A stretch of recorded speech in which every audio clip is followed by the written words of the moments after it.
Hi guys, di magkakaroon tayo ng shoe review ng Li-Ning Wade All City 13. First time ko makaka-review ng All City, no? And marami akong magagandang naririnig dito. Sobrang hype niya palagi pag lalabas ng bagong All City, kahit pa encore yan. Parang laging inaabangan. And kahit medyo pricey siya, on my standard, marami pa rin bumibili. Marami pa rin naghahanap. Maraming tatanong sa akin.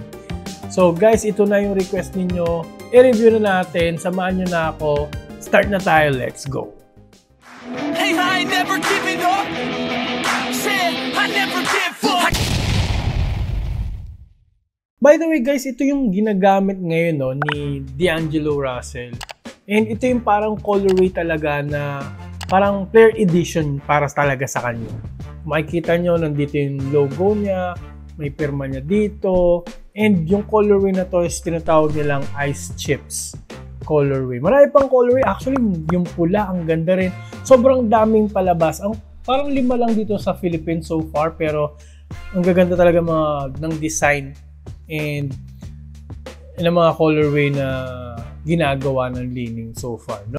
And yun nga, parang very premium looking itong sapatos na to. Umpisahan na nga natin sa aesthetic and material. No? Yung uppers niya po, kung titingnan na mabuti, parang siyang leather na uppers, pero tinatawag nila itong diamond skin technology na parang bago nilang technology wherein yung uppers is very durable, very supportive. No? Kahit ipang outdoor nyo, kahit mag-toe drag kayo, tatagal. Which is maganda, no? Kasi parang for me, very balanced itong sapatos na to. I-explain ko mamaya, no? Outdoor-indoor kasi ito, no? Plus, low cut po ito, no? Ganda ng... Parang for me, pwede pa siya sa ibang sports kasi low cut. Pwede rin siyang pamorma kasi napaka-pogi.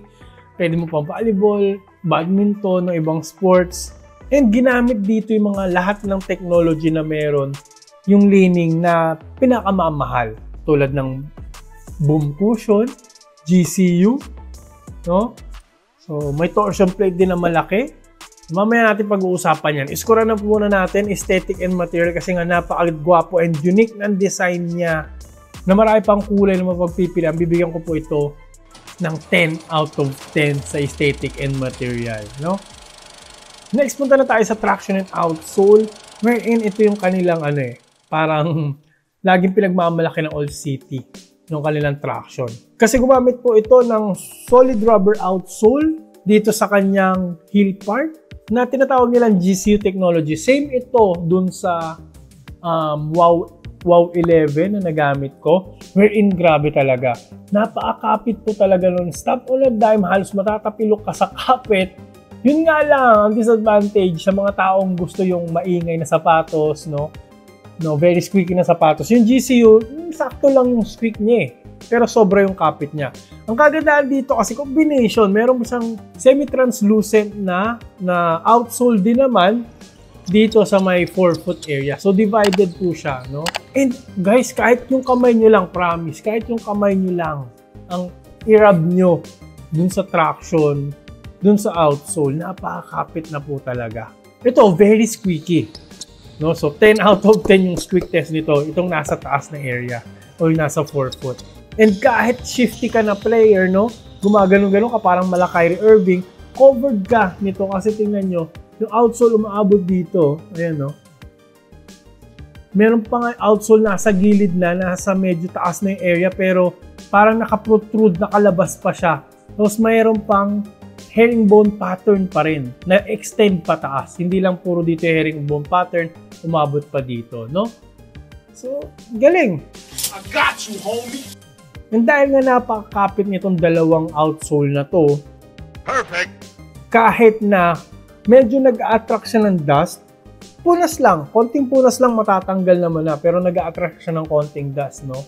So that was a f***ing lot. May disadvantage siya. Pero anyway, hindi siya pwedeng sabing disadvantage kasi parang wala namang nagagawa yung dust. Napakakapit pa rin niya, no? So 10 out of 10 po ang bibigay ko sa traction and outsole. Kaya pag ginamit nyo to sa pristine, sa napakalinis na basketball court, indoor, tabla, napakakapit po talaga. Magsha-shine po talaga to sapatos na to doon. Next, safety and support. Very supportive pa rin po ng sapatos, no? Kasi nga, tingnan nyo tong napakalaking, parang one-piece GC yung to eh. Outsole na siya, naging heel counter, no? So, very rigid dito. Mararamdaman mo talaga yung lockdown. Iwas sa pilok po talaga. No? Sinasabi ko palagi, yung heel counter, yan talaga iwas sa pilok, hindi naman puro outrigger. Pero guys, outrigger nito, nakalabas naman talaga, eh, no? Tik, tik, tik, tik, tik. I got you, homie! Nakalabas naman talaga. Malaki rin yung kanyang torsion plate. So, twisting support, meron din yan. Top-notch din yung twisting support. Doon sa ibang colorway, nakikita lang konti yung yung kulay nung torsion plate. Dito hindi masyadong kita. Anyway, for lateral containment naman, meron ditong TPU piece. No, itong bilog na to. No? Ang laki niya. So, covered ka po talaga dyan. Mga jab step, euro step, side-to-side moves mo, covered ka. Maganda po talaga yung support dyan, no? Plus, yun nga, sinabi ko kanina, itong diamond skin technology nila na uppers is very supportive kasi nga leather yan. Hindi na masyado nag-expand yung leather eh. Para na siyang, alam mo yun, naka-lockdown ka na, nandiyan ka na, hindi ka na basta-basta gagalaw.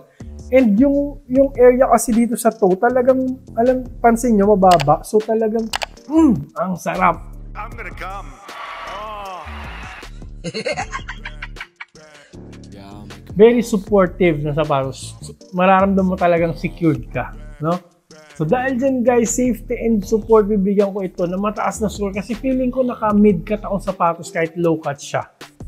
So 10 out of 10 po talaga sa safety and support ang ibibigay nating score dito, no? Next, punta na tayo sa fit and comfort. Panalong-panalo rin po yung fit kanina sinabi ko, no? Kasi regular po yung fit niya, medyo wide pa rin. Kaya kahit wide foot kayo, na okay pa rin kayo dito. Wag lang super duper wide foot. I suggest true to size po kayo dito sa sapatos na to. Pero alam nyo talagang malapad yung paa nyo, mag 0.5 size up kayo. And ang gaan guys, no? Ilang kaya yung weight nito? 395 grams po o na size 11 po siya. No, gaan. Almost parang running shoes yung gaan niya. Considering leather po to guys na sapatos, leather po siya. Napagaan nila ng ganon. And considering well padded. Marami ring forefoot flex, no? Maraming forefoot flex. Heel to toe transition, napakaganda. Kasi may art niyan, art dyan. And yung step in comfort, panalong panalo. Boom cushion po to no? Boom cushion siya, panalong panalo. Kaso lang, yung straddle board niya, hindi siya mesh. Pero okay lang. Malambot pa rin naman Ramdam ko pa rin naman yung compression dito. Though hindi nga masyado, okay lang pa rin kasi boom cushion. Dito naman kasi medyo exposed, so kaya may konting compression pa rin ako naramdaman. And yung padding niya guys, pantay-pantay all throughout. And yung insole niya, ito pala. Yung insole niya guys, almost parehas din ng boom cushion Ayan super critical din. So para siyang almost the same sa Quicotech na foam. Kung naalala nyo yung DVD2, no? Kung naalala nyo yung Big 3-5 Quick, no? Yung insole, ganito, no? Yung insole pa lang nila, super critical foam na. Insole pa lang, ulam na. Into the mouth.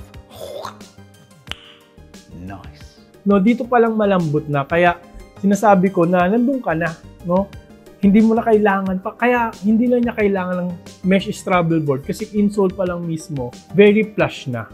No? Galing. And very bouncy na, no? So dahil dyan guys, fit and comfort, bibigyan ko po ito ng mataas na score na 9.5 out of 10. Almost perfect, no? So next, punta na tayo sa breathability. Yan, medyo mababa yung breathability nito kasi consider mo na leather po siya. Pero dahil marami naman yung butas, parang may extra butas dito. Parang extra lace nga Parang extra pwedeng lacing system. Pwede kang magsintas yata dito. Kung gusto mong mas masikip, mas snug yung fit, parang pwede mo dito may area na pwede kang dyan magsintas.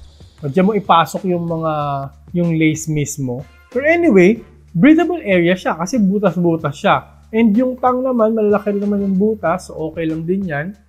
So dun po mapasok yung hangin. So dahil dyan guys, okay pa rin. So bibigyan ko po ito ng 7.5 out of 10 sa breathability score. Next cushioning, ito na talaga guys. Full length boom cushion to para ang naka Wow 11 sa mura, sa kalahati ng presyo, di ba? Full length boom cushion guys, very bouncy, super critical na foam to, no? Nitrogen infused foam to. Ito na yung parang top. Ito na yung premium foam. Nasa tuktok na foam ng Li-Ning, no? And yun nga, sinabi ko kanina, insole niya, yun na kagad, no? Yung insole niya, super critical na kagad. Very bouncy na, insole pa lang, very bouncy na. May energy return na kagad. And ang kagandahan nito, low to the ground. Almost the same feeling siya ng 808. Medyo mas mababa lang to. Medyo mas low to the ground siya. Pero almost the same eh. And yung bounce, almost the same din. Kasi may torsion plate naman to. May energy return, may sipa siya, may kickback, may snapback. So, wala ka lang hahanapin kasi pati yung impact protection ng boom, napakaganda. Hindi mararamdaman ng tuhod mo yung pain. No, ako guys, bumigat ako, no, tumanda na rin, pero okay yung tuhod ko sa boom cushion. Doon alam ko na yun eh. Expected ko na yun. Pero kasi parang may mga friend ako na nagsasabi, no, na nung sinuot nila to, tumalon-talon sila. Sabi na parang pas bouncy to sa The Joker and sa Wow 11. So, guys, sa akin naman, very bouncy talaga siya, pero sila yun ang nasabi nila, no? So, very bouncy po talaga ng sapatos. You will feel quick, you will feel fast, pang-point guard po talaga kasi very responsive po talaga yung boom cushion. Wala ka na masasabing mali sa boom. Kung gusto mo na maganda sapatos, saksakan mo ng boom cushion. Parang ganun yan eh, no? So, dahil dyan guys, perfect yung cushioning natin dito. Score, 10 out of 10 po talaga. Next, punta na tayo sa price tag. Paano ko ba i-scorean to? Kasi on my standard, no? Pangmasa yung ko eh. And yung channel na to medyo on a budget channel siya. Budget basketball channel siya, no? Pero nagustuhan ko siya eh. So parang for me, kung may extra may extra ka dyan, nakapamasko ka ng madami. Tangina mo! Pwede. Kasi yung presyo naman na yun, pasok naman dito eh. No, sa technology na meron siya. And alam mo kasing tatagal to. And by the way guys, pinerfect ko kanina sa traction. Nakalimutan kong sabihin. Kasi kahit i-outdoor nyo to. So parang for me, yung presyo na yun, sulit. No, 6,000 siya, nasa 6,000, 5,700, no, ganyan, to 6,000 plus. For me, reasonable eh. No, kasi sobra yung technology, sobra yung effort na nilagay sa sapatos na to eh. Diba? Ng Li-Ning talaga. And gamit din ng NBA player. So NBA grade ng sapatos. Ito mismo yung nakikita ko ginagamit talaga to ni Dilo eh. Ng All City. No, marami na ring NBA player ang gumagamit nito. So, yung presyo na yan, reasonable. Hindi nga lang pasok sa aking channel. So, hindi lang pasok talagang sobra sa atin. So dahil dyan guys, for me bibigyan ko ito ng 8.5 out of 10 na price tag score.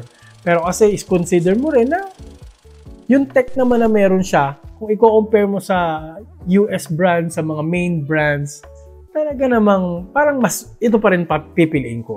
No?